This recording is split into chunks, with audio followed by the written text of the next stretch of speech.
Àkórí ọ̀rọ̀ tí òní fún wa. The title of our sermon for today, Òun náà la ó gbàdúrà lé lórí o. and that's to be the point of our prayer. Àkórí ọ̀rọ̀ náà ni And the title is, ẹnikẹ́ni tó bá gbẹ́kẹ̀lé Ọlọ́run whosoever that trusts in the Lord ojú kì yóò tì will not be í. put to shame. Ẹnikẹ́ni tó bá gbẹ́kẹ̀lé Olúwa Whosoever that trusts in the Lord ojú kì yóò tì shall never be í. put to shame. Ẹ máa gbọ́ o. Listen, Ọ̀rọ̀ yìí wà nínú ìwé Psalm this is speaking. 25, 1-2. Ẹnikẹ́ni tó bá gbẹ́kẹ̀lé Olúwa. Whosoever that trusts in the Lord, Ẹnikẹ́ni tó bá gbẹ́kẹ̀lé Ọlọ́run. whosoever that trusts in God, Ojú kì yóò tì never be í. put to shame. A ò lè change ọ̀rọ̀ yìí. This word cannot be changed. Ọ̀rọ̀ Ọlọ́run ni. It's the word of God. Psalm 25, 1-2. Kí ló ti wí? Yes. 125.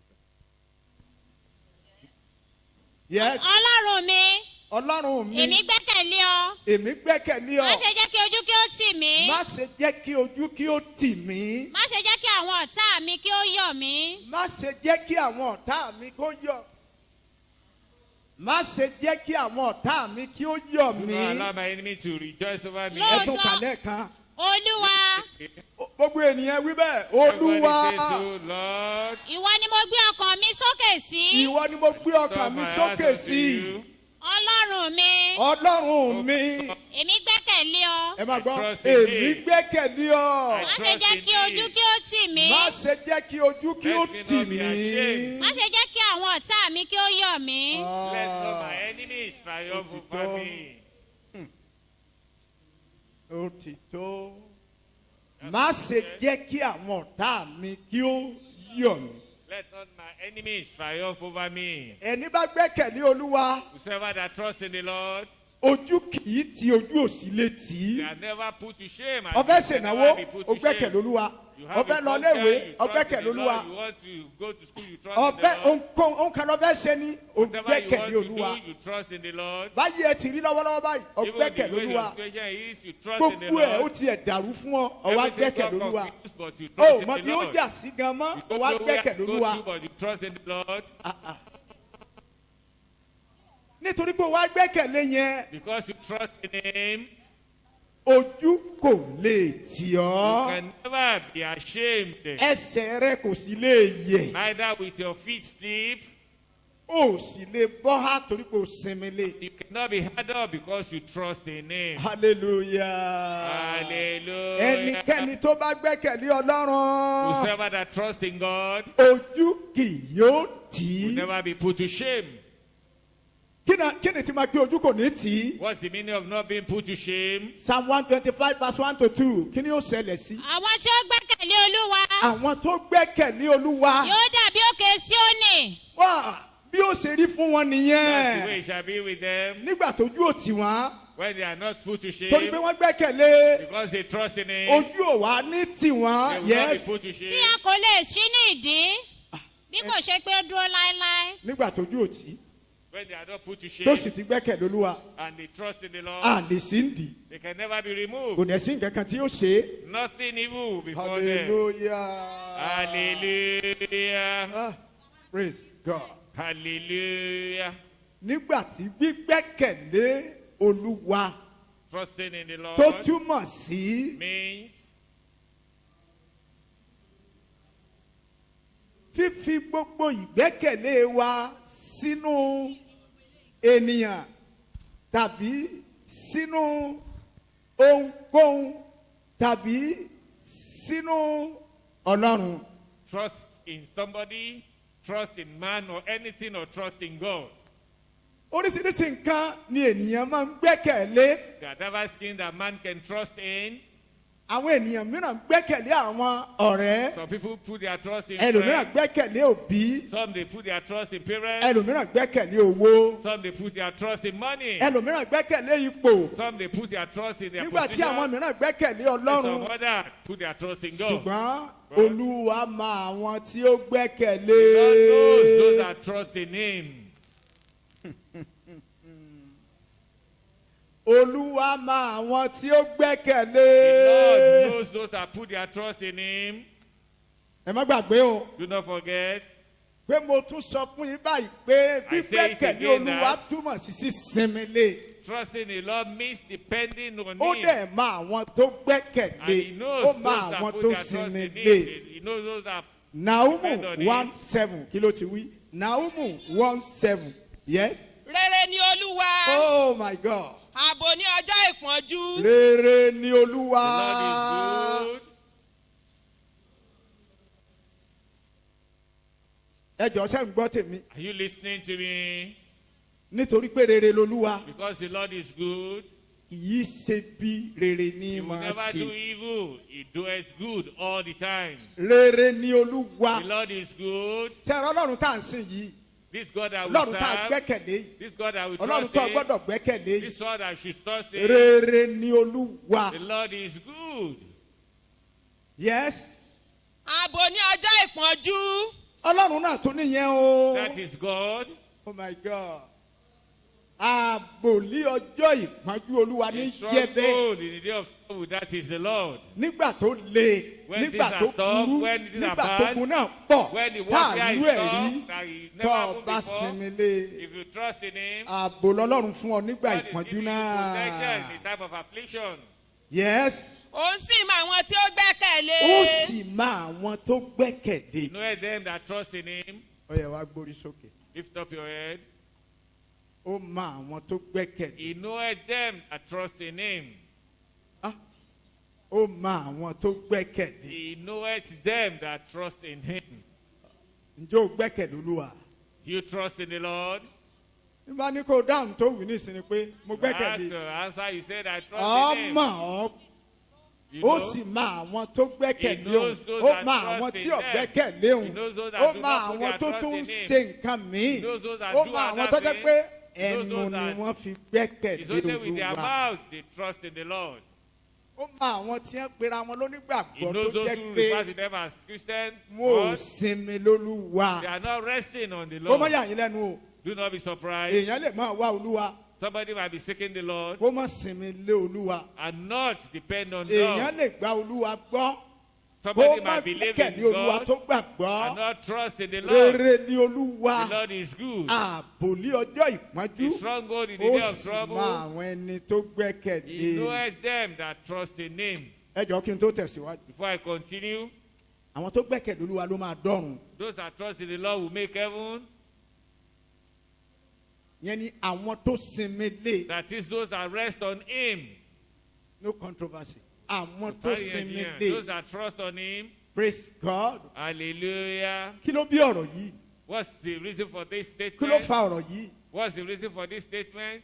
Kí ni ìdí tí ọ̀rọ̀ yìí fi wúlò fún wa nírú àkókò tí a Why wà is this yìí? statement useful for us at a time like this? Torí ọ̀rọ̀ tí Jésù sọ ni. Because of the word of Jesus. Kí lọ̀rọ̀ tí Jésù sọ? And what was the pronouncement of Jesus?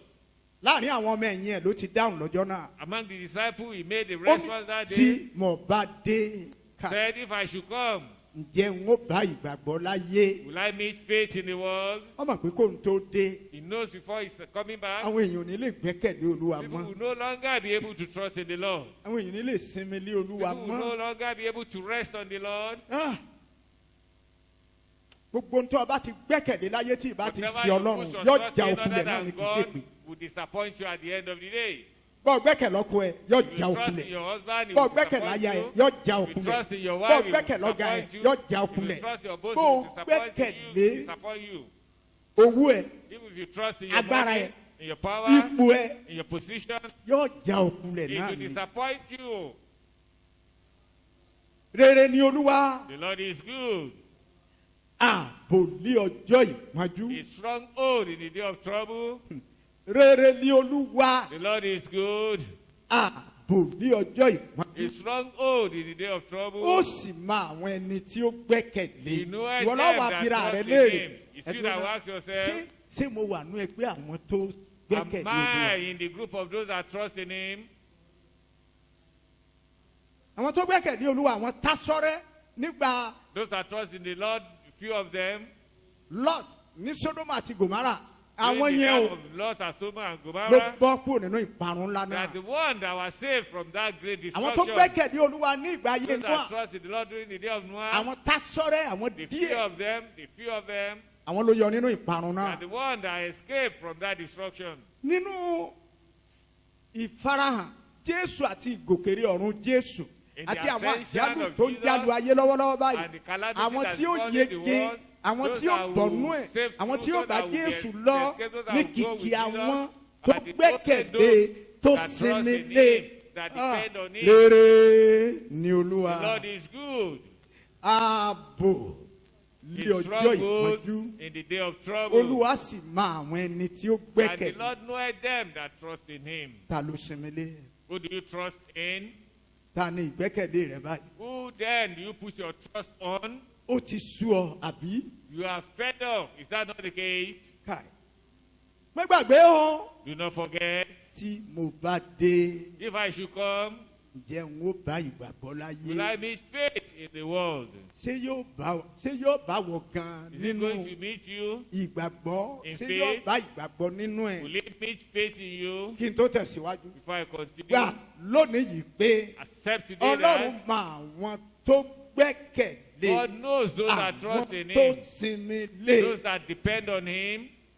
Gbogbo tó o bá fi ṣe ìgbẹ́kẹ̀lé ẹ̀ tí ìbá Whatever fi you ṣe put Ọlọ́run, as your trust other than God yóò já òkulẹ̀, will disappoint you. yóò sì ran Ọlọ́run àpáàdì. I will send you to hell. Hallelujah. Hallelujah. Hallelujah. Hallelujah. Rere ni The Olúwa. Lord is good. Rere ni The Olúwa. Lord is good. Ààbò lé ọjọ́ Struggle ìpọ́njú. in the day of trouble. Ó sì mọ àwọn ẹni tí ó gbẹ́kẹ̀lé. He knoweth them that trust in him. Ní ọdún díẹ̀ sẹ́yìn, Few years back, ọmọbìnrin kan tọ̀ mí wá. a young lady approached Ó béèrè me, ìbéèrè yìí lọ́wọ́ mi. asked this question from me. Ó ní ta lẹ sinmi lé. So, do you Ta ni trust ìgbẹ́kẹ̀lé in yín? him? Who Ó are you ní resting on? gbogbo ipá láti sá á. We strike Ta all la- within ta our lẹ- ta ló mouth. wà lẹ́yìn yín? Who is it that is your backer? Ẹ gbọ́ orin tó jáde lẹ́nu mi sí i. Listen to the song I used to Really? responding. Ó ń bẹ lẹ́yìn mi tó dúró gbẹ́ngbẹ́ng. It's right behind Ó me, bẹ lẹ́yìn mi standing tó strong. dúró gbẹ́ngbẹ́ng. It's right behind me, standing strong. Jésù ọmọ Ọlọ́run Jesus, the tí a Son of kàn máa God, gbé ìlébú. that was nailed to the Ó cross. bẹ lẹ́yìn mi It's ó right dúró behind me, gbẹ́ngbẹ́ng. standing Ẹni strong. èmi gbẹ́kẹ̀lé That's the nìyẹn. person I trust in. Ẹni bá gbẹ́kẹ̀lé tó Whoever sinmi that lé trusts in bẹ́ẹ̀. him, that depend on him, Kò sí ogun tó dìde sí yóò there is borí. no warfare that he will not Kò sí bí overcome. àròjọ rẹ̀ lọ, There is òní no ọmọ fear they lékè. accuse him, Kò sí ẹnikẹ́ni he tó will sọ̀rọ̀ not rẹ̀ lẹ́yìn overcome. láì dáa, Whoever òní that ọmọ not think ṣẹ́gun. about him, Nítorí he bí will ó fi overcome them. Olúwa ṣe Because he ìgbẹ́kẹ̀lé put the rẹ̀. Lord as his trust. Hallelujah. Hallelujah. Ẹ̀yin èèyàn mi My people tó ń ọ̀run, that are heaven ẹ̀yin tí a bound, ti kọ orúkọ yín sínú ìwé those whose yìí, name are already written in the book ẹ̀yin èrò of ọ̀nà life, náà, people of the way, ẹ̀yin tí ẹ gbàgbọ́ pé a ti gbà yín là, those that believe they are already ẹ wà saved, nínú àwọn tí among those òun náà bọ̀ báyìí pé that the voice was ó pronounced máa to, àwọn ẹni tí ó he gbẹ́kẹ̀lé. knoweth them that trust in him. Wo bó ṣe ń súré kiri báyìí. Consider the way you run Ether scatter, Ó dẹ̀ pé rẹ̀ lọ́mọ Ọlọ́run. and you regard yourself as a child of God. Wọ̀dọ̀ ẹ̀gbọ́n rẹ tó ń wá ràn lọ́wọ́ lọ sọ́dọ̀ rẹ̀. Your brother that you seek help Wọ̀dọ̀ from, àbúrò rẹ tó ń wá ràn lọ́wọ́ lọ sọ́dọ̀ your rẹ̀. younger sibling that you Wọnú seek help fámìlì rẹ tó ń wá ràn lọ́wọ́ lọ from, sọ́dọ̀ consider rẹ̀. your family member that you seek help from. Wò mí sẹ́. Look up, look up. Gbogbo ìgbẹ́kẹ̀lé ẹ̀ pátá. All your trust Ó ṣàwà nínú ènìyàn. in man. Níbo ló bá yí ẹ dé? How then will you end up in your life? Olúwa mọ àwọn ẹni tí ó gbẹ́kẹ̀lé. The Lord knows those that trust in him. Ààbò lé ọjọ́ ìpọ́njú. A stronghold in the day of trouble. Ó sì mọ àwọn tí ó sinmi lé. He knows those that depend on him. Hallelujah. Hallelujah. Kí n tó tẹ̀síwájú. Before I continue, Amen. amen. Mo rí ìdojúkọ kan ní ọdún kan. In a year, I had a confrontation Ìdojúkọ náà ní agbára. which is so strong. Ọlọ́run ò ń bẹ lórí ìtẹ́ o. God, you are on the throne. bíbélì pé ẹnikẹ́ni tó bá pe orúkọ olúwa ọlọ́run lásán kì yóò lọ Whoever that call the name of láì the Lord dẹ́ṣẹ̀. in vain will not go without having sinned. ejò ìbá ti rọ mí mì, The snake will have swallowed me up. òjòlá ìbá ti gbé mi mì. Python will have swallowed me up. ṣùgbọ́n ní ọjọ́ náà mo But that gbẹ́kẹ̀lé day, olúwa, I trusted in the Lord. mo sinmi ní olúwa. I depend on the Lord. kéèyàn dẹ̀ máa wo èèyàn báyìí So you look at somebody kí bí rẹ̀ kó dẹ̀ jẹ́ orí ejò káwọn ejò dẹ̀ jáde báyìí. and the Lójijì, neck turned to pa! snake. And suddenly, kẹ́ẹ̀dẹ̀ máa wo òjòlá. and you saw a python opening the mouth. mo ní ní orúkọ jésù mo gbẹ́kẹ̀lé I said, ọ. in the name of Jesus, I trusted in ìmẹ̀jì you. náà dẹ̀ disappear. And that image disappeared. nígbà tí o bá wà lójú ìjà, When you are in the battlefield, nígbà tó bá ní agbára tó le when fún things ọ, are so tough with nígbà tí you, ogun náà bá le gan, when the warfare is so tough, gbẹ́kẹ̀lé olúwa. Trust in the nígbà Lord. tí ẹ̀mí yẹn bá ń sọ fún ọ Even pé when ikú that ti spirit dé, is telling you ikú that dé death o, is at hand, o death is máa at palẹ̀ hand, mọ́ sọ fún continue ikú to pé get it prepared, ìwọ tell ikú èmi them, kì yóò kú yes, ikú I kan will not die, bí kò ṣe yè ní but èmi ó to yè live. kí èmi kó lè máa ròyìn ògo for me àti to agbára proclaim ọlọ́run. the glory and power of God. If you want to get there, Tó bá fẹ́ débẹ̀ o, if you want to make it, tó bá fẹ́ ṣe rere, if you want to overcome your enemy, tó bá fẹ́ borí ọ̀tá rẹ, listen, tẹ́tí sí mi o. gbẹ́kẹ̀lé olúwa. Trust in the Lord. Amen. Amen. Yóná sọ̀rọ̀ kó gbàgbé ẹni Do you think he has forgotten you? sinmile. Trust in him. Hallelujah. Hallelujah. Àkíyèsí kí n tó tẹ̀síwájú. Before I progress, Ìgbẹ́kẹ̀lé ènìyàn asán ló jẹ́ o. trust in man Ah, is vanity. Ọkọ mi ó bá mi ṣe. My husband Ọkọ will mi wait ó for ràn mí me. lọ́wọ́. My husband will Ọkọ mi ni mo assist me. gbẹ́kẹ̀lé. I trust in my Ó husband. nìkan náà ni mo sinmi lé. The only one Aya that I mi ni depend mo on. sinmi lé. I depend on my Ọ̀rẹ́ mi wife. ni mo sinmi I lé. depend on my friend. O ti fẹ́ẹ̀lì. You are already a failure. Ìgbẹ́kẹ̀lé ènìyàn asán ló jẹ́. Trust in man is vain. Ọ̀rẹ́ wa ló máa ń kọrin yẹn. Ebenezer Like Obey a ní. song Ìgbẹ́kẹ̀lé from ènìyàn that- asán ló jẹ́. Sir, Ọba mímọ́ ló lè fọ̀nà wa o. it's only God that can show us the way. Ènìyàn mímọ́ ló lè fọ̀nà It's only the Holy Lord that can show us the láyé. way in this world. Oh my God. Gbẹ́kẹ̀lé olúwa. Trust in the Lord. Ó sì máa àwọn tó ń tó ńlá kọjá ò lè That which gbẹ̀mí you are ẹ̀ experiencing ìwọ cannot sinmi take lé your olúwa. life. Just rest on the Lord. Àwọn ohun tí yóò ṣẹlẹ̀ tí ènìyàn bá gbẹ́kẹ̀lé ọlọ́run. Things that will happen if you trust in the Lord. Bí ohun tí mo ti sọ fún ìṣáájú. Number Like I one, mentioned earlier on, the first ojú kì one, yóò tì í. that person will not be put to shame. Number two, Second one, ẹ̀rù kì yóò bà á. person will not be afraid. My God. Hallelujah. Hallelujah. Number three, The third one, olúwa yóò mú ọ̀nà rẹ̀ tọ́. God will straighten such person's way. Olúwa yóò tọ́jú ẹni tí ó gbẹ́kẹ̀lé. The Lord will take care of those that trust in Him. Ọ̀yà ìgbórí sókè. Look up. Praise God. Hallelujah. Mo kọ́ àwọn biological children mi ní ẹ̀kọ́ kan, ó ti pẹ́. I taught my biological students a lesson. Mo gbìn It's sínú wọn long, láyé. planted in there, it stays in them. Àwọn ọmọ bíbí inú mi ni o. They are my biological children. Mo ní ẹ má sinmi léèyàn láyé I said ẹnikẹ́ni. never trust in Ẹ any má man. gbẹ́kẹ̀lé ẹnikẹ́ni láyé. Do not Ẹ depend má on bẹ̀nìyàn ṣe anybody. ìgbẹ́kẹ̀lé yín. Do not make man your trust. Èmi tí mo jẹ́ bàbá yín kẹ́ ẹ má gbẹ́kẹ̀lé mi. Myself, your father, don't trust Ẹ̀yin in obìnrin tẹ́ ẹ any, bá don't wọlé ọkọ ẹ má trust gbẹ́kẹ̀lé in ọkọ yín o. You ladies, when you are married, don't trust Kai. in your husband. Ẹ̀yin ọkùnrin tẹ́ ẹ bá níyàwó ẹ má gbẹ́kẹ̀lé ìyàwó yín o. You men, if Ìyàwó you ń marry, kọ́ni, don't put ọkọ ń yourself kọ́ni. back. Wife or husband might divorce. Ẹ níṣẹ́ yín lọ́wọ́ o. Have your job doing. Ẹ jẹ́ akọni kẹ́ ẹ tó ṣe marriage. Have a job doing before Tẹ́ ẹ getting bá married. gbẹ́kẹ̀lé ọkọ tọkọ bá di If tí you kankan bá trust in the ṣẹlẹ̀ Lord, if ọkọ something lè lé happens, jáde. the husband Ẹ má can jẹ́ send kí you ẹnikẹ́ni back in. tẹ̀rí yín bá. Don't allow Ẹ anybody to gbẹ́kẹ̀ find out lólúwa. your head. Trust Ẹ in the sinmi Lord. lólúwa. Depend on the Lord. Èmi tí mo jẹ́ bàbá yín náà. Myself, your Ẹ biological má gbẹ́kẹ̀lé father. mi o. Do not put your trust in me. Mo kọ́ àwọn ọmọ tèmi bẹ́ẹ̀. I taught my children that. Ẹ má gbẹ́kẹ̀lé mi gan tí mo jẹ́ Do bàbá not yín o. put your trust in me, my Lórúkọ biological Jésù, father. Ọlọ́run ó In the name gbé of yín Jesus. kúrò nípò tí God ẹ will máa take sọ you pé from dákun the fún mi ní situation nǹkan bẹ̀ yẹn. whereby Fún you mi will lówó ń request bẹ̀ him, yẹn. please give me Ah, money. tọ́wọ́ ẹgbẹ́ lẹ́bùn yẹn lọ́mọ ẹ wà. Ìwọ If òbí that's gan the ò level ní your nísìnyí children tẹ́ is, ìjáde láyé. two parents will not be at peace till you Yes. depart the world. That's it. It's a fact. Òtítọ́ ni o. Tọ́wọ́lé ọkọ tán tàbí tó gbéyàwó tán tó After tún wá ń getting gbowó lọ́wọ́ ẹ̀. married, he continue to collect money from you. Ẹ̀yin obìnrin tẹ́ ẹ wà ń bí. Women here present, tó ń gbọ́ ọ̀rọ̀ yìí listening to tó o me. bá sinmi lé ọkọ ẹ If má you gbàgbé put o your trust in èèyàn your lọ́kọ ẹ husband, ọkọ ẹ if lè he's sọ lọ́jọ́ mad, kan pé kò jáde nínú ilé He òun. can ask you to pack out of his house. Yes, it's a fact. Òtítọ́ ni o. Kí lọkùnrin ò lè ṣe fóbìnrin. What is it that a man cannot do for a woman?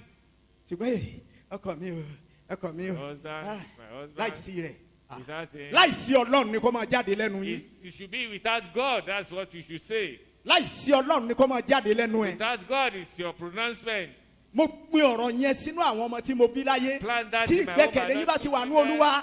If Ah. their trust is in the ojú òní Lord, tè yìí torí bẹ́ẹ̀ ni pé they will never be àwọn put tó to shame. gbẹ́kẹ̀lé olúwa Because ojú òní the ṣe Bible kí ni says o those that kò trust ní in the tì Lord wọ́n shall ẹ̀yin never be ènìyàn put to mi. shame. My people, ẹ fi ìgbẹ́kẹ̀lé yín sínú ọlọ́run. put your trust in sọ God. fáwọn ọmọ tó bí o Instruct kí a má your gbẹ́kẹ̀lé children wọn náà o not to put their trust in you, kí a má gbẹ́kẹ̀lé ya wọn o not to put their trust in their mother, kí a má gbẹ́kẹ̀lé ra wọn gan not to put their trust in kí a themselves, gbẹ́kẹ̀lé olúwa. but put their trust in the ọ̀rẹ́ wa Lord. Ebenezer Obey ló sọ That songwriter said ó so. ní òbí ń kọni ó ní ọkọ ń kọni Husband aya ń get kọni divorced, ó ní ṣùgbọ́n òbí ò wife lè get ṣe divorced. kínní o But a parent, èèyàn mélòó ló gbọ́ orin yẹn rí how many people had that song? ẹ ò dá mi lóhùn Cannot respond. òbí nìkan ni ò lè kọ ọmọ ẹ It's only a parent Ọkọ that lè kọ́ cannot ọmọ. reject. aya lè kọ́kọ́ The spouse ṣùgbọ́n can òbí ò reject lè one kọ́ ọ another, láyé but your parents can never reject you. ẹ gbẹ́kẹ̀lé olúwa. Trust in the Lord. I can't hear you. Eh? Ah. Mo tún gbọ́ ẹ̀kọ́ mi bí. Wọ́n ló bí dáadáa ní ò lè It's kọ́ ọmọ only a rẹ̀ good lẹ̀. parent that cannot reject his It's a children. fact. Òtítọ́ ni o. Yóò dáa fún ẹ̀yin àlùfáà. Eh? Ọmú ẹ̀. Ah. Àwọn olùkà bíbélì ń bẹ ń bí. A woman can Gbogbo forget ń tà ń the pè child that sínú comes àwọn out. pásítọ̀ ń sọ ń bí yìí o.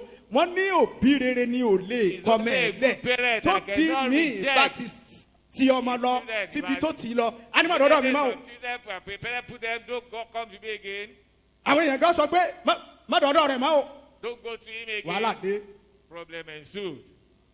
Òbí gidi ò lè kọ́ ọmọ ẹ̀ lẹ̀. A good parent can never Tí forsake his gbogbo ẹ̀ children. lọ Ọlọ́run ni ò lè kọ́ ọ lẹ̀. Most importantly, it's only God that will not forsake Sinmi ní you. Olúwa. Put your trust in the Lord. Torí Olúwa mọ àwọn ẹni tí ó Because you gbẹ́kẹ̀lé. know them that trust in him. Ààbò lé ọjọ́ ìpọ́njú. A stronghold in the day of trouble. Ẹ̀yin ẹ̀gbọ́n táwọn alàgbà sọ lórí òkè. Wọ́n ló bí rere The elder said it's only good parent ní kò lè kọ́ mẹ́ sílẹ̀. that won't forsake his children. Tọ́ba kọ́ mẹ́ ẹlẹ́ ọwọ́ ta ló fẹ́ kọ̀ sí náà. If you forsake your children, to whom are you pushing? Táwọn tí ọmọ bó ṣe bí lọ́kọ̀dé Those lọ́wọ́. that don't know how you gave back to him.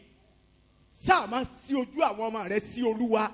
Má sí ojú wọn sí wọ gan. Put your- Tó o bá the eyes of sí your ojú children àwọn on ọmọ God. rẹ sí wọ gan pé kí ẹ Don't put gbẹ́kẹ̀lé your ọ. eyes Èmi on ni mo bí ọ o. children. Èmi ni kò Trust in sinmi you. dé o. Ǹjọ́ ọba kú láyé ọmọ rẹ You give back bàjẹ́. to them, they trust in you. The day you die, then is the head for them. Rere ni Olúwa. The Lord is good. Àbòlí ọjọ́ ìpọ́njú. A Ó stronghold sì in the mọ day of àwọn ẹni tí ó trouble. ṣe kíni o. And Tí he ó knoweth gbẹ́kẹ̀lé. them that trust in him. Hallelujah. Hallelujah. Hallelujah. Hallelujah. Hey. Olúwa yóò tọ́jú ẹni tí ó gbẹ́kẹ̀lé. The Lord will protect Jeremiah those that depend on him. 17:7-8. Jeremiah 17:7-8. Yóò tọ́jú ẹni tó gbọ́ ọba ti gbẹ́kẹ̀lé Olúwa. If you trust in Ọlọ́run the yẹn Lord, yóò tọ́jú ẹ. that Náà Lord will ta ló lè tọ́jú ẹ? Ẹ̀yin òbí gan ẹ̀ lè He said tọ́jú that ọmọ can tó protect Olúwa. You parents, you cannot Am I? protect your children. Ẹ jọ. Praise God. Hallelujah. Praise God. Hallelujah. Hallelujah. Hallelujah. Ṣé ẹ rí chọ́ọ̀chì yín? This church, Àwọn olùkọ́ ló pọ̀ jù ń bẹ̀. Principals, Teachers, vice principals, band, lecturers, lecturers, teachers. principal, vice principals, teachers are banned. Wọ́n pọ̀. We have many of them in our midst. Wọ́n mọ ability tí student kọ̀ọ̀kan ní.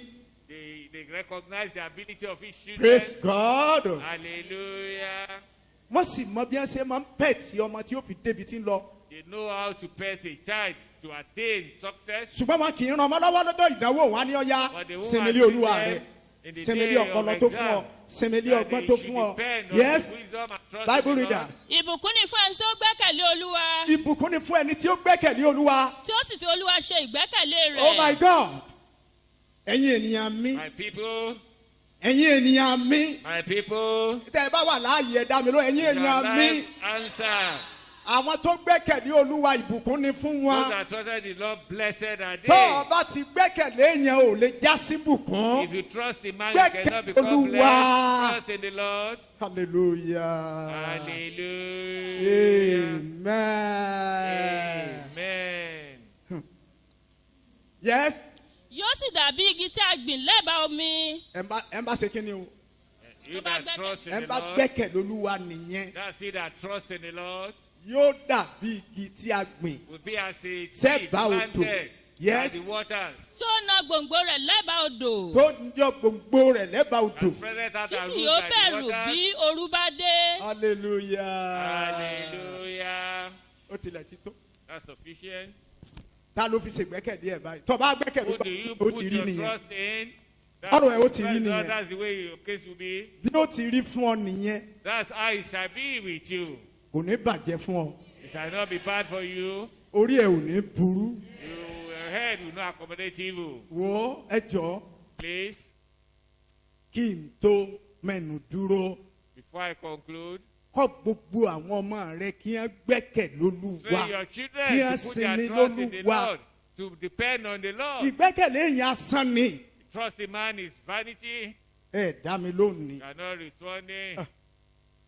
mo ń sọ̀rọ̀ láti inú ìrírí I'm talking from mo sì ń sọ̀rọ̀ experience, láti inú agbára and I'm talking right from power. nílé ayé tèmi wà yìí In this world as I am, mo ti fọkàn sí èèyàn tí mo gbẹ́kẹ̀lé pé yóò I put my ṣèrànlọ́wọ́ fún mind mi at somebody láì that mọye I tí mo sì rí trusted and ìjákulẹ̀ depend látọ̀dọ̀ to rẹ̀ receive well, and I was ẹni yẹn sọ fún totally mi ní ọdún náà ó ní disappointed. dádì That dádì person told me ẹ that má wọrí year, màá ra mọ́tò fún yín Daddy, don't worry, I'll buy you a car. mọ́tò àkọ́kọ́ tí mo kọ́kọ́ gùn nínú sẹ́yìn ẹnìkan lọ́kọ́ dìde ó ní màá ra mọ́tò fún yín mo wá gbẹ́kẹ̀lé mo wá lórí òkè olúwa bá ara ẹni lọ́wọ́ ó lóun ọ̀rà mọ́tò fún mi olúwa ṣàánú mi gbé ìrànlọ́wọ́ dìde fún un ẹni ọkọ́kọ́ ra mọ́tò 505 tí mo gùn nínú sẹ́yìn ó ń bẹ́ẹ̀ nù jọ yìí láàárọ̀ mo ti bá sọ̀rọ̀ láàárọ̀ yìí ohun àtọ̀rẹ́ ẹ̀ mo ti bá sọ̀rọ̀ láàárọ̀ yìí mi ti expect ẹ̀ pé ọ̀dọ́ rẹ̀ nìrànlọ́wọ́ ti wá ṣùgbọ́n ẹni tí tó ló wọ́n ra 505 fún mi ọba ti dé báyìí tí n bá ti rí ẹ lò ẹ tí dé chọ́ọ̀tì ní ngbà ọkàn mi wà mbẹ́ àyànfẹ́ aláìníròònù tó gbẹ́kẹ̀lé èèyàn ngbà náà I put my trust in man then. tóró lóun wá ra mọ́tò fún mi Because he intends to buy a car for me. ọkùnrin tí ó ra 505 tí mo kọ́kọ́ gùn nínú The man that bought sẹ́yìn the future car, I mọ̀kà wà ń lé náà ní lọ́jọ́ náà ní Bódìjà was in my home. I lọ́ba told gbé my 505 daddy, wá and èmi he àti brought ìyàwó the mi wà car. lé oníbàbá Tell ẹgbà my wife, he told me, say, Father, èmi take nìkan tán this for me láì jọ sọ láì gbẹ́kẹ̀lé ọ without having any discussion. tó o bá ti gbẹ́kẹ̀lé yàn If you don't tọ́wọ́ trust jẹ́ pé the olúwa man, ló gbẹ́kẹ̀lé if you put your trust níbi in tó God, lérò lọ́lọ́run ti máa gbé ìrànlọ́wọ́ dìde fún even ọ where you least expected, God will ẹ̀yin raise ènìyàn help for you, my ẹ people. gbẹ́kẹ̀lé ọlọ́run Trust ẹ in sinmi God. lé ọlọ́run Depend on God. ẹ má sinmi lé ẹnikẹ́ni Don't depend on anybody. ènìyàn ń já ní kulẹ̀ Man do disappoint. kí ló ń bẹnu èèyàn gan What is it in man? kí ni that kan is bẹ man? tí mo kọ́ lẹ̀ tẹ́ kà láàárọ̀ yìí There's something that Ó you wí are báyìí going pé to ẹ do. sinmi lé ènìyàn Desist from ẹ man. sinmi lẹ́yìn ènìyàn Desist from man. ẹ̀mí ẹni tí ó wà ní ihò imú rẹ̀ Whose breath is in his nose. ẹgbẹ́ kí lèèyàn gan tẹ́ gbẹ́kẹ̀lé What is the man that you put your trust in?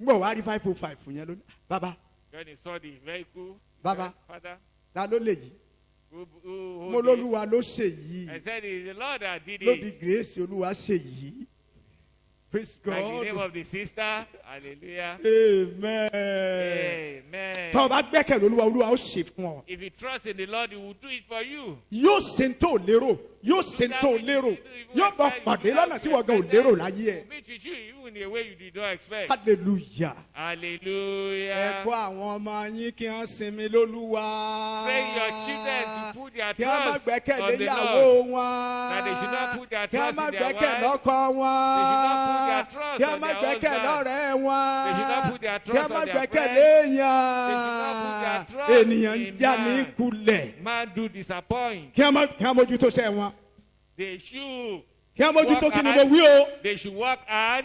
ẹ bá fẹ́ gbaṣẹ́ rẹ lọ́wọ́ rẹ. Whosoever Ara that wants iná to ni take ọ̀sán your pa time lórúkọ from you, Jésù.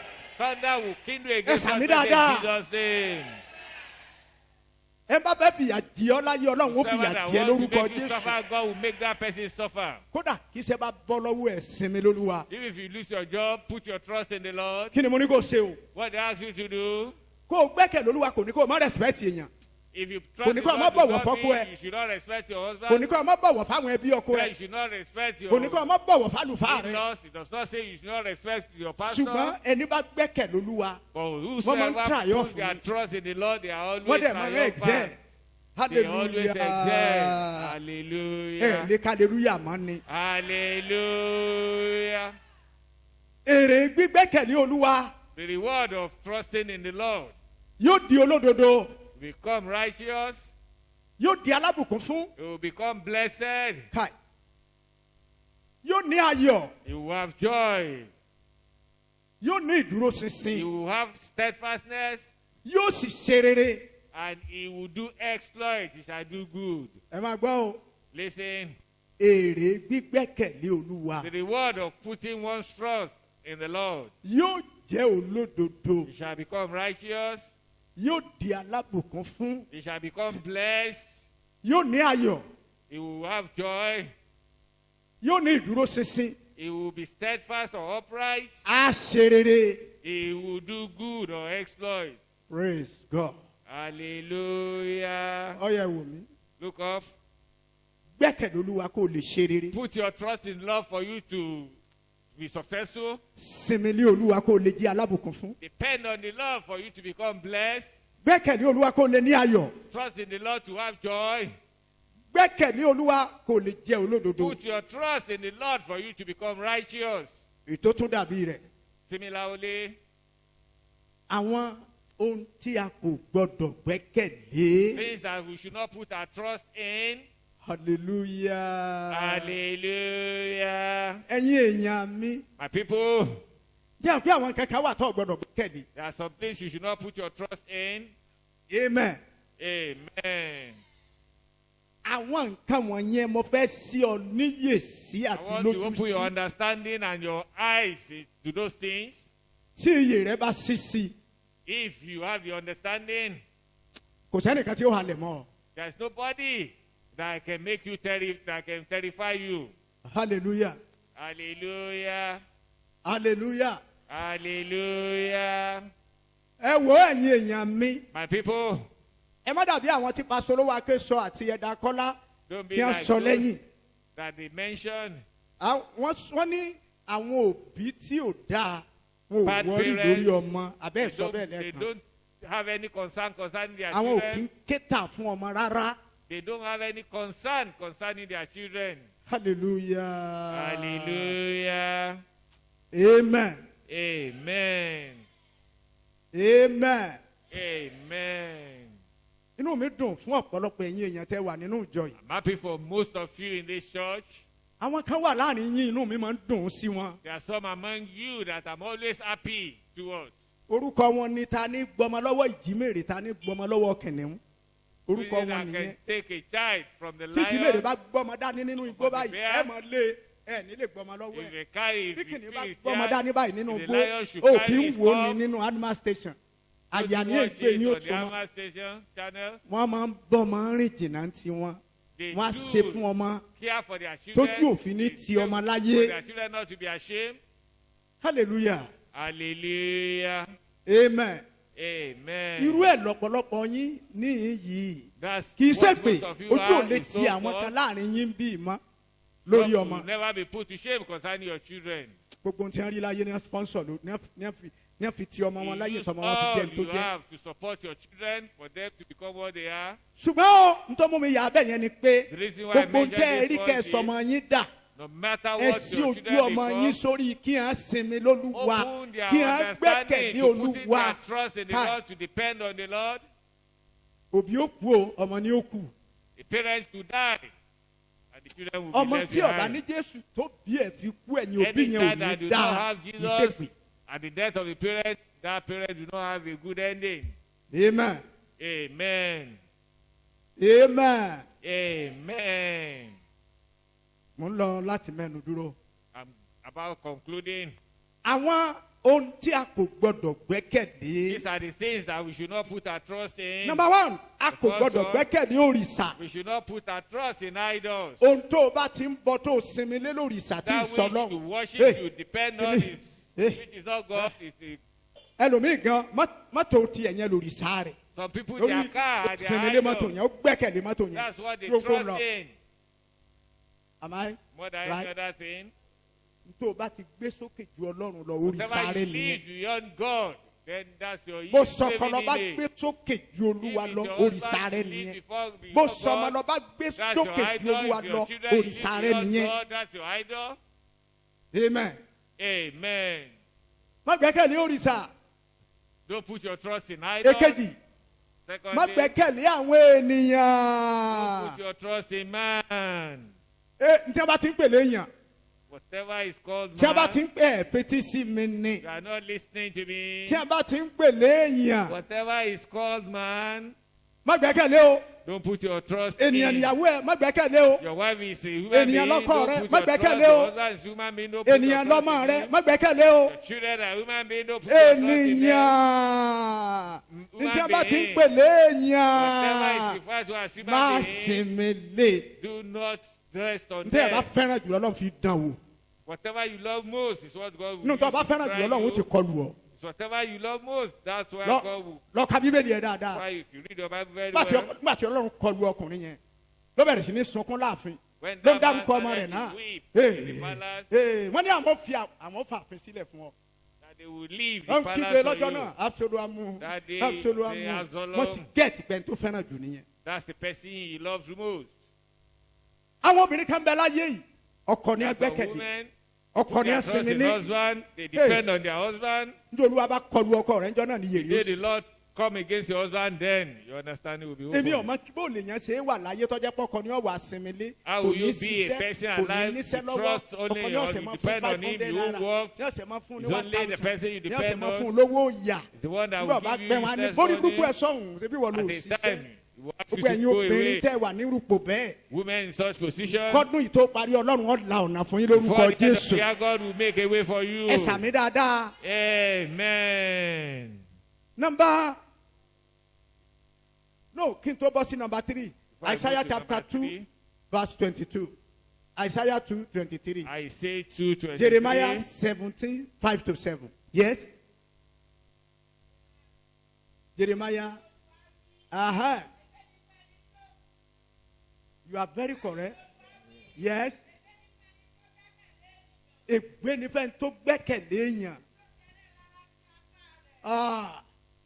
Lọ́ba tán. Ègbé ni fẹ́ni tó gbẹ́kẹ̀lé èèyàn. Tó sì fi kí ni mọ́ mi? tí ó fi ẹlẹ́ran ara ṣe apá I rẹ̀. use man A ní ẹrù. as his arm. Ọkọ mi ló ń gbé mi láì It's my sọkàn. husband Ẹ̀kọ́ that mi. supports me without him, my husband. Apá rẹ ni mo fẹ̀yìn tì. I Ọkọ lean on mi. your arm, my husband. Ta ló ní ẹ̀mí ọkọ náà? Who holds the spirit of that Ta husband? ló ní ẹ̀mí ènìyàn náà? Tọ́ba ti di pé ń lo sinmi ní àdẹ̀gbà lọ́wọ́ ẹ̀. Since that you trust in that person, will Àdẹ̀pá. take you or you. Ebólúwa ni. Is it not the Lord? Ṣé o? Lójú ọba tí ọ̀ ládùúgbò. Then you'll be put to shame in the neighborhood. Yes, Isaiah 2:22. Kí ló ti wí? I say 2:22. Ẹ̀sìn mi lẹ́yìn ènìyàn. Ẹ sinmi lẹ́yìn ènìyàn. Èmi ẹni tí ó wà ní ihò imú rẹ̀. Èmi ẹni tó wà ní ihò imú rẹ̀. Ẹ tí a bá ti ń pè ní èèyàn. Sinmi lẹ́yìn ẹ̀. Don't put your trust in any. Má ṣe Body. fi ìgbẹ́kẹ̀lé rẹ̀ sínú ènìyàn kankan. Ẹ sinmi lẹ́yìn ènìyàn. Desist from man Ẹ̀mí ẹni tí ó wà ní ihò imú whose rẹ̀. breath is in his soul street. Ẹ sinmi lẹ́yìn ènìyàn. Desist from man Ẹ̀mí ẹni tí ó wà ní ihò imú rẹ̀. whose breath is in his Ta soul lè yàn street. gan tó fẹ́ gbẹ́kẹ̀lé? Who is man that you want to put your Ta trust lè yàn in? gan tó fẹ́ sinmi lé? Who is that man Tó o bá that ti you want to sinmi lé rest èèyàn yóò upon? ṣe máa ṣe ní If you olórí rest mi. upon the Báwo man, ni? who will brag on you. A ní ìbáwá la gbé ọ débi tó dé. Is it not we that put you in the position you Ìbáwá la are? sọ ọ́ di tó dà. Come on.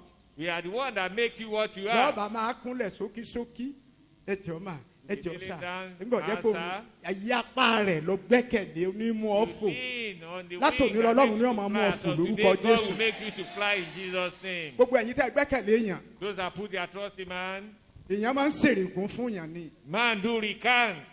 Táwọn akadé ń fẹ́ fún ọ láyé ni pé kí wọ́n sọ ọ́ sápò kí wọ́n tẹ̀rí ẹ̀ bá kí wọ́n tẹ̀rí ẹ̀ bá they bow down your head. kí wọ́n máa control ayé ẹ̀. And they should control your life. Ọlọ́run ní jẹ́ kí tiẹ̀ ó rí bẹ́ẹ̀. God will not allow your case to be so. Ọ̀lẹ́lẹ̀ lè control ayé rẹ̀. It's only a lazy person that will control the life. Praise God. Hallelujah. Ẹ sàmì dáadáa. Amen. Tó o bá ti gbẹ́kẹ̀ lÓlúwa, If you don't put your trust in ayé the ó Lord, control ayé ẹ̀. the Èèyàn world will ọ̀tá control your control ayé ẹ̀ life. gan. Even the enemy will control your life. Ẹ sinmi lÓlúwa. Rest on the Lord. Ẹ̀mí ẹni tí ó wà ní ihò imú rẹ̀. Desist from man in whose Amen. his breath. Amen. Ìkẹta, a kò gbọdọ̀ sinmi lé ara wa. We must not even put our trust in A kò gbọdọ̀ ourselves. ṣe kí ni o? We must not do what? Sinmi lé ara wa. We must not put our trust in our own Ìkẹrin, self. a kò gbọdọ̀ gbẹ́kẹ̀lé ẹṣin àti kẹ̀kẹ́. We should not be trust Isaiah in 31, 1 horses to 3. and chariots. Isaiah 31, 1 to 3. Ègbé ni fún àwọn tí ó sọ̀kalẹ̀ lọ sí Íjíbítì fún ìrànlọ́wọ́. Yes. Tí wọ́n gbẹ́kẹ̀lé ẹṣin. Uh-huh. Tí wọ́n gbíyèlé kẹ̀kẹ́. Aye. Nítorí tí wọ́n gbẹ́kẹ̀lé ẹṣin. Yes. Tí wọ́n gbẹ́kẹ̀lé Kí ni kẹ̀kẹ́. ń pè bẹ́ẹ̀? What Ohun is meant by ìjà. that? The Am I right? weapon of war. Ohun ìjà nínú ilé rẹ̀ That's oníbànú the ilé. weapon of war. You have a Kò gun sólè tí ẹ inside wọlé your tọ̀ house. ọ̀tàn rẹ̀. There is no robber that will come into you. Ọ̀tàn rẹ̀. Don't deceive yourself. Hallelujah. Hallelujah. Ọ̀gbẹ́kẹ̀lé kẹ̀kẹ́. You trust in Ọ̀gbẹ́kẹ̀lé horses. ẹṣin. You trust in chariots. Sure. Mama gbẹ́kẹ̀lé ẹṣin rádà àdámọ̀ yẹn. Don't put your trust in those useless things. Ọ̀pọ̀lọpọ̀ nínú ẹ̀yin èèyàn ńláńlá tó wà nínú chọ́ọ̀chì lẹ níbọn ńlé. Many Lẹ of lóhùn ìjànú you, ilé. these people, you have weapon in your Ìyẹn kọ́ home. ni agbára rẹ. That is not your power. Má sinmi lé yẹn. Don't depend Gbẹ́kẹ̀ on that. lÓlúwa. Put your Sinmi trust in lé. the Lord. Rest on Him. Amen. Amen. Hallelujah. Hallelujah. Ìkarùn-ún, Number 5, a kò gbọdọ̀ gbẹ́kẹ̀lé owó we must not depend on money àti ọ̀la wa. and our riches. Ọ̀yá wò mí, Look up, ẹ̀yin ènìyàn mi. my people. Aṣọ ló ń sunkún ẹni tí ó wọ̀ báyìí. Cloth. Cloth is requesting for the people to wear Aṣọ. them. Nígbà kan láyé ìgbà kan ènìyàn máa ń sunkún àìrásọwọ̀. It is then that people Tẹ́lómi they ọ̀jẹ̀ wish gbèsè they gan should lórí be able aṣọ. to wear something. Tọ́mọ rẹ̀ They ìsọdún go ní into ìsìn. debt. Aṣọ ń sunkún ẹni tí ó rà. Aṣọ ń It's sunkún clothes ẹni tí that ó is wọ̀. requesting for those who wear them. Nígbà kan lèèyàn máa ń yáwó ra mọ́tò. Then you borrow to buy cars. Nígbà kan lèèyàn máa ń dààmú kó tó It ra was ẹwọ mọ́tò then. bó ṣe dà ń gbòòrò.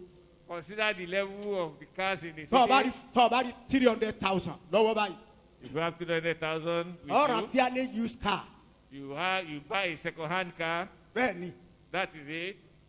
ó ń 400 wà, ó ń 300 wà. They are in that category. Bọ́ bá tiẹ̀ ṣiṣẹ́ bí ọdún bí oṣù méjì, oṣù mẹ́ta, ọmọ báyìí. If you use it for Ọ̀tá rẹ̀ wọ 3 wàhálà months, nù. you start to contend with it.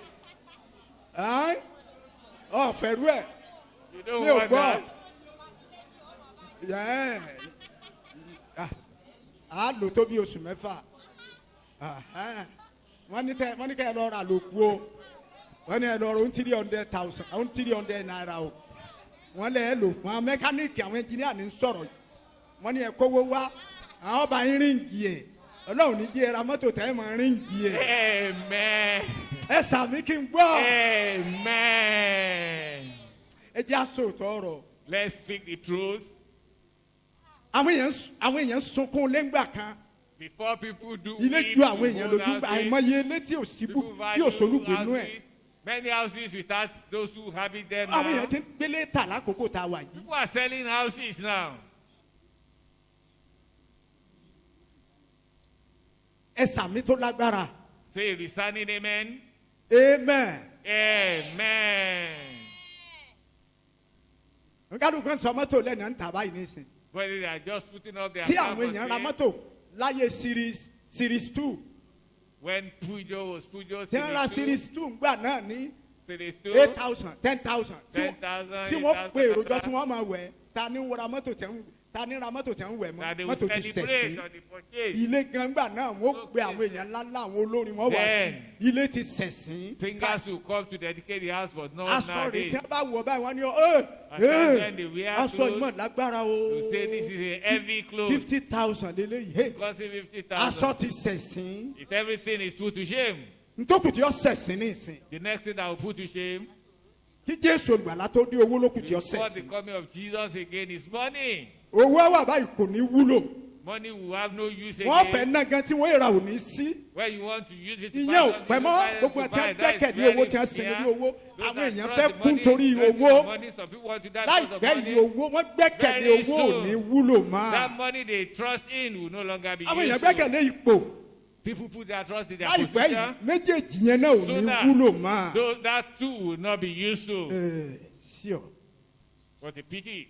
owó làwọn èèyàn sinmi lé báyìí People are depending on money owó now. ipò làwọn èèyàn gbẹ́kẹ̀lé báyìí People trust in their position. wọ́n tó bá wà ní ipò If you are in a tó wà position nínú agbo ọlọ́run yìí and you are in this tó sì ń congregation gbọ́ ọ̀rọ̀ yìí and listening má to sinmi this lé owó sermon, rẹ̀ please má gbẹ́kẹ̀lé owó don't rẹ̀ depend on your tó money. bá wà Don't ní trust ipò your kan money. má If you are in gbẹ́kẹ̀lé a ipò position, rẹ̀ don't put your trust in that gbẹ́kẹ̀lé Olúwa position. Put sinmi your ní trust Olúwa in the Lord. pẹ̀lú Depend on the Lord as well. àwọn tó wà nípò lánàá dà We are those people in position yesterday. àwọn tó lówó lánàá dà We are the rich ones of wọ́n yesterday. kú láì nírètí They die without hope. wọ́n sì kọjá kúrò láyé lọ síbi tó lúwa ò sí. They depart the world to where the Lord is not. Hallelujah. Hallelujah. 1 Timothy 6:17. 1 Timothy Mo ti kí ní 6:17. orí kẹfà ẹsẹ̀ kẹtàdínlógún. Luke 12:13. kìlọ̀ fún àwọn tí ó ní ọ̀rọ̀ ní ayé ìsinsìnyí Hey, kí wọ́n má kìlọ̀. ṣe kìlọ̀ fún àwọn tó ní Tell ọrọ̀. them that are rich in this world, Kí a má ṣe kí ni? kí wọn kí ó má ṣe gbéraga that they Yes. be not bẹ́ẹ̀ ni high-minded. kí wọ́n má ṣe gbẹ́kẹ̀lé ọ̀rọ̀ àìdánilójú Gbogbo- bí kò ṣe lé ọlọ́run alààyè Yọ̀dà fún ọ̀yá mi. amen tí ń fi ohun gbogbo fún wa lọ́pọ̀lọpọ̀ Tí láti ń lò so gbogbo fún wa. Who give us all richly all things to enjoy. Amen. Amen. Kí lèèyàn ní tó ní ìdánilójú tó gbẹ́kẹ̀lé What tó is tó it that sinmi you lé? possess that is certain, that is sufficient for you to depend on? Nígbà kan lolówó níyì. Ẹ máa wò It láìpẹ́ was olówó ò ní níyì then mọ́. that rich people are so famous, no Nígbà longer kan ní again. ìsìn ipò níyì láìpẹ́ ipò ní níyì mọ́. Now, position are famous, but very soon there won't be any fame with position. Hallelujah tó lágbára dáadáa. Hallelujah. Ẹ sọ fún lówó kó sọ́ra ẹ̀. Tell the rich person to Ẹ beware. sọ fẹ́ni tó wà ń pò kó sọ́ra Tell the ẹ̀. people in position to beware. Kó gbẹ́kẹ̀ lólúwa. That they should trust in the Kó Lord. sinmi lólúwa. That they should depend on the Lord. Hàn, wàhálà ti dé báyé. Problem have ensued in the world. Ayé ò ní sinmi mọ́. There is no peace again in the world. Àwọn tó bá gbẹ́kẹ̀ lé olúwa. Those that trust in the Lord, Àwọn tó bá sinmi lé. those that depend on Him, Àwọn ló máa bọ́. they are the one that will escape. Ẹ̀yin ènìyàn mi. My people, Ẹ̀yin èrò ọ̀nà náà. people of the way, Ẹ̀yin tí a ti kọ́rúkọ yín sínú ìwé yìí. those whose name are already written in the book of life, Ẹ̀yin tó ní ẹ̀mí Ọlọ́run. those with the Spirit of God, Ẹ̀yin tí olúwa mọ̀.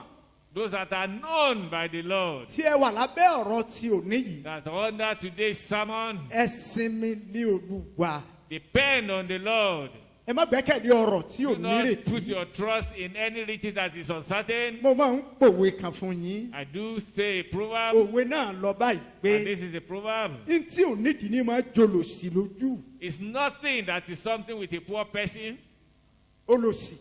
A poor person, Gbogbo nǹkan tí ò nídìí ní máa attract wọn. useless things do attract them. Wọ́n máa gbé ọ̀rọ̀ tí ò lérè wọ́n máa gbé sókè. Riches that is uncertain, they will Wọ́n elevate. máa brag lórí nǹkan tí ò nídìí. They will brag on things that are not of substance. Ẹ̀yin èrò ọ̀nà náà. People of the way, Èyí tí a ti kọ́rúkọ yín sínú ìwé those whose yìí. name are ready in the book of life. Tọ́ ọ bá fẹ́ pẹ́ láyé. If you want to live Tọ́ ọ long, bá fẹ́ lo ntọ́lọ́run fún ọ pẹ́. if you want to Tó stay o long fẹ́ on jèrè earth, gbogbo according to tó what o has ní. given you, if you want Sinmi ní olúwa. whatever you possess, put your Láti trust in parí the ọ̀rọ̀ Lord. yìí. As we conclude this Ẹ sermon, wo ọkùnrin yìí a ò ní kabẹ̀. look at it, consider this man. We are not going to read Ọkùnrin tó scripture. gbẹ́kẹ̀lé olúwa. The man that put his trust in Akọni the Lord, ènìyàn. a valiant man, Ojú olúwa. The eye of the Lord. ẹni tí ọlọ́run fẹ́ràn gidigidi. He that the Lord loves so ọba ńlá much. ní jerusalemu. What a great king in the land of Jerusalem. ọkùnrin náà dávidi. That ó man gbẹ́kẹ̀lé David. olúwa ó sinmi lé olúwa. He put his trust in the Lord. He gòláyàtì depended bá ní on the ta ní jẹ́ Lord. dávidi. Goliath said, ta ní "Who is jẹ́ David? ta ní jẹ́ dávidi ta ní Who jẹ́ is ọmọ David? jésè. Who is the son of Jesse?" gòláyàtì olórí ogun plistini Goliath, ló the ń bọ̀ captain níwájú of ẹ̀ the báyìí. Philistine army, was gòláyàtì coming. gbẹ́kẹ̀lé agbára rẹ̀. Goliath trusted in the ṣùgbọ́n power, dávidi gbẹ́kẹ̀lé olúwa. but David trusted in dávidi the Lord. sinmi lé olúwa. David depended on gòláyàtì the bá ń Lord. bọ̀. Goliath was coming. ẹni ṣe wọ̀nyí. You this, òní ni wọ́n pa ọ́. today I will kill you. dávidi sì sinmi lé olúwa. David depended on the ẹ̀yin Lord. ènìyàn mi. My people, ẹ̀yin ènìyàn mi. my people, lójú ìjà in the battlefront, ẹ gbẹ́kẹ̀lé olúwa. trust in the Lord. gòláyàtì ọmọ pé olòṣì lòun. Goliath did not know he's ọgbẹ́kẹ̀lé wọn lásánlásán tí ò nídìí ló jọ lójú. useless thing what is not of- olòṣì lásánlásán. A ó ní very wọ́n ń poor borí ilẹ̀ person. filistini. That's the person they worship ṣùgbọ́n in the land of dávidi rọra ń bọ̀ Philistine. simply ní David dávidi. approached him simply. ó kàn rọra ń bọ̀ náà. He was just coming simply. kànàkànà ló ń bẹ lọ́wọ́ rẹ̀. And with his sword, ṣé kànàkànà lè pààyàn ni. and that kill, ebi lọ́ bá bá àyàn lójú ṣe bẹ́ẹ̀ yàn lọ tójú ọ̀hún sí ni. if he even hit you in the No head, rọ́ọ̀lù. you go and ló bẹ́ rọ́ọ̀lù beat dávidi. it. dávidi Wanted kan mú come against kànàkànà yẹn David, rọ́bà and he put his para tail, and he lọ́ta threw it, lọ́ba gòláyàtì lójú. and he hit him on the forehead, alágbára dìbò lulẹ̀. and the powerful person nítorí fell kò down. nítorí alágbára ní ìgbẹ́kẹ̀lé nínú olúwa. Because the mọ̀ dávidi ní warrior ìgbẹ́kẹ̀lé nínú trusted in the olúwa. Lord, but gbogbo David ẹnikẹ́ni tó bá trusted in dìde the ogun Lord. sí ọ láyé yìí. Anybody gbogbo that ẹnikẹ́ni rises tó bá up ń bá ọ against jà. you, anybody gbogbo that fights ẹnikẹ́ni tó against gbógun you, tì ọ́. anybody that wage war tó ti against wulẹ̀ you, kó le tó. no matter how ìwọ sáà tough they are, gbẹ́kẹ̀lé olúwa. just put your trust in the ìwọ Lord. sáà sinmi lé olúwa. Just depend on the má Lord. dara ẹ láàmú. Don't trouble yourself. má bẹ́ẹ̀ ní kankan jà. Do not contend with anybody. in any situation Kíkòkíkò, for you as a Christian gẹ́gẹ́ bí Kìrìsìtẹ́nì, the best answer is silence. ìdáhùn tó dára jù ni kò dákẹ́ jẹ́. gbogbo ogun tó bá dìde sí ọ No matter the problem that arises against you, just remain silent. ṣáà dákẹ́ jẹ́jẹ́ kó sinmi lólúwa. and trust in the Lord, ìwọ ó sì borí. and you shall overcome, ìwọ ó sì ṣẹ́gun. and you shall become a victor. ìwọ ó borí. You shall overcome, ìwọ ó sì ṣẹ́gun. and you shall conquer. ẹ̀ǹdí ẹ̀jẹ̀ àgbàdua. Stand up, let us pray.